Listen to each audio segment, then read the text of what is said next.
ঠাকুরের প্রসাদ হোক কিংবা কোনো শুভারম্ভের সূচনা, মিষ্টিমুখ হিসাবে লাড্ডুর গুরুত্ব কিন্তু অপরিসীম। ছোট থেকে বড় আমরা সবাই লাড্ডু খেতে বেশ পছন্দ করি, তবে সেই লাড্ডুটা যদি বাজারের কেনা লাড্ডুর থেকে একটু ভিন্নধর্মী হয়, এমন হয় বলুন তো? নমস্কার বন্ধুরা, সুইটির সহজ রান্নায় আপনাদের অনেক অনেক স্বাগত। চলুন বন্ধুরা, আজ আপনাদের সঙ্গে শেয়ার করি চালের ছাতু দিয়ে বানানো একটি লাড্ডু রেসিপিটা স্বাদে হবে অতুলনীয়। তো এটা বানানোর জন্য প্রথমেই আমি 2 মুঠো চাল নিয়ে নিয়েছি। এর মধ্যে দিয়ে দিচ্ছি সামান্য পরিমাণে লবণ এবং 1 চামচ পরিমাণ জল। তারপর চালটা জল এবং লবণের সঙ্গে ভালো করে মিশিয়ে নিচ্ছি। মেশানো হয়ে গেলে এক সাইডে রেখে দিচ্ছি। এবার চালগুলোকে ভেজে নিতে হবে, যার জন্য নিয়ে নিয়েছি একটা কড়া গরম করে কড়ার মধ্যেই দিয়ে দিচ্ছি জল এবং লবণ দিয়ে মেখে রাখা চালটা। আমি এখানে সিদ্ধ চাল নিয়ে নিয়ে, মানে যে চাল দিয়ে আমরা রেগুলার ভাত রান্না করে থাকি সেই চাল দিয়েই আপনারা খুব সহজেই বানিয়ে নিতে পারেন। যাই হোক, কড়াতে চাল দেওয়ার পর অনবরত নেড়ে চেড়ে ভেজে নিতে হবে। চাল ভাজতে কিন্তু খুব বেশি সময় লাগে না, গ্যাসে ফুল ফ্লেমে 3-4 মিনিট নাড়াচাড়া করে নিলে ভাজা হয়ে যাবে। যাই হোক,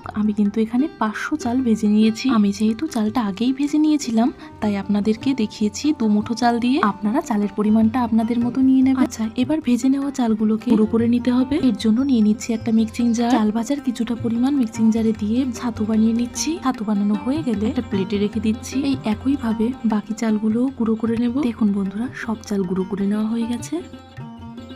চলুন এবার দেখে নিই রান্নার সবচেয়ে প্রয়োজনীয় একটি উপকরণ। হ্যাঁ বন্ধুরা, নারকেল। আমি এখানে একটা নারকেল নিয়ে নিয়েছি, যার একটা অংশ কুড়িয়ে নিতে হবে। নারকেল কোরানো হয়ে গেছে, আর যে একটা অংশ ছিল ওটা আমি ছোট ছোট টুকরো করে নিয়েছি। আমি এখানে 500 চালের জন্য একটা গোটা নারকেলই ব্যবহার করছি। এবার বাকি রান্নাটা করে নেওয়ার জন্য একটা কড়া গরম করে নিয়েছি। এবার এর মধ্যে দিয়ে দিচ্ছি 1 বাটি পরিমাণ জল। এবার ওই জলের মধ্যে দিয়ে দিতে হবে ছোট ছোট টুকরো করে রাখা নারকেল। এবার কোচানো নারকেলটা দেওয়া হয়ে গেলে এর মধ্যে দিয়ে দেবো চিনি।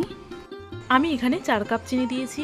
এই পরিমাণ চিনি দিলে চিনির পরিমাণটা একেবারে ঠিকঠাক হয়। এর মানে চিনির পরিমাণটা বেশিও হয় না, আবার একেবারে কমও হয়ে যায়। তবে সবাই চিনি সমান খান না, সেক্ষেত্রে আপনাদের পছন্দ মতো কমিয়ে কিংবা বাড়িয়ে নিতে পারে। আচ্ছা, চিনিটা দেওয়ার পর একবার নেড়ে চেড়ে নিয়েছি। এবার এর মধ্যে দিয়ে দিচ্ছি কুড়িয়ে রাখা নারকেল। এবার একটা খুন্তির সাহায্যে নেড়ে চেড়ে নিতে হবে। 7 থেকে 8 মিনিট রান্না করলেই দেখবেন ফুটতে শুরু করেছে। দুধে জাল করলে ঠিক যেমন উতরে ওঠে, ঠিক সেরকম। এই পর্যায়ে অনবরত নেড়ে চেড়ে নিতে হবে। আরো 3 থেকে 4 মিনিট জাল করে নেওয়ার পর এর মধ্যে দিয়ে দিতে হবে ছাতু। আচ্ছা, এখানে বলে রাখি, ছাতু কিন্তু ধীরে ধীরে দিতে হবে, একসঙ্গে সবটা দিয়ে দেবেন না, সেক্ষেত্রে মেশাতে সমস্যা হবে। এক জায়গায় জমাটো বেঁধে যেতে পারে। এক হাত দিয়ে অল্প অল্প করে দিতে থাকবেন আর অন্য হাতে মেশাতে থাকবেন, তাহলে দেখবেন খুব সহজেই বানিয়ে নিতে পারবেন। পুরো ছাতুটা দেওয়া হয়ে গেলে খুব সুন্দর করে মিশিয়ে নিতে হবে। 2-3 মিনিট রান্না করে নিলেই দেখবেন কড়া থেকে আলাদা হতে শুরু করেছে, কড়ার গায়ে লেগে থাকছে, তখন বুঝতে হবে রান্নাটা আমাদের একেবারেই কম। আচ্ছা, এখানে বলে রাখার সম্পূর্ণ মেশানোর কাজটা লো টু মিডিয়াম ফ্লেমেই করবেন, তা না হলে নিচে লেগে যাওয়ার সম্ভাবনা থাকে। যাই হোক, রান্নাটা কিন্তু আমাদের একেবারেই কমপ্লিট। এবার এখান থেকে হাফটা একটা পাত্রে ঢেলে নেব,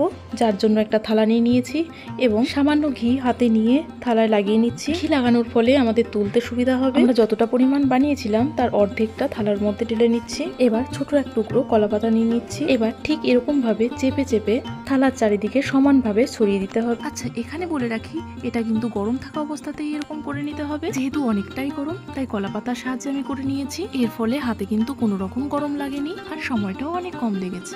আপনারা চাইলে কোনো চামচের সাহায্যে এটা করে নিতে পারেন, সেক্ষেত্রে একটু সময়টা বেশি লাগবে। এরপর একটা ছুরির সাহায্যে কেটে নিতে হবে। আপনার পছন্দ মতো যে কোনো শেপে কেটে নিতে পারেন। এরপর ঢাকা দিয়ে রেখে দিতে হবে প্রায় 1 ঘন্টা। তো 1 ঘন্টা পর আমি থালা থেকে তুলে সার্ভ করব। এরপর চলুন লাড্ডুটা বানিয়ে দেখাই। ওই একই কলাপাতার উপরে বানিয়ে রাখা ডোয়ের কিছুটা অংশ নিয়ে গোল শেপ দিয়ে নেব। এক কথায় লাড্ডুর আকারে গড়ে নিতে হবে। একে একে কিন্তু সব লাড্ডুগুলো গড়ে নিয়েছি। দেখলেন তো, ঘরে থাকা সামান্য উপকরণ দিয়ে কত সহজেই লাড্ডু আর মিষ্টি দুটোই বানানো হয়ে গেল। তো বন্ধুরা, ভিডিওটি যদি ভালো লেগে থাকে তাহলে প্রতিবারের মতো লাইক, কমেন্ট, শেয়ার করতে ভুলবেন না। আর নতুন বন্ধু হয়ে থাকলে অবশ্যই সাবস্ক্রাইব করে পাশে থাকবেন। আজ বিদায় নিচ্ছি, দেখা হবে অন্য কোনো ভিডিওর সঙ্গে। তত সময় ভালো থাকবেন, সুস্থ থাকবেন। সম্পূর্ণ ভিডিও দেখার জন্য অনেক অনেক ধন্যবাদ।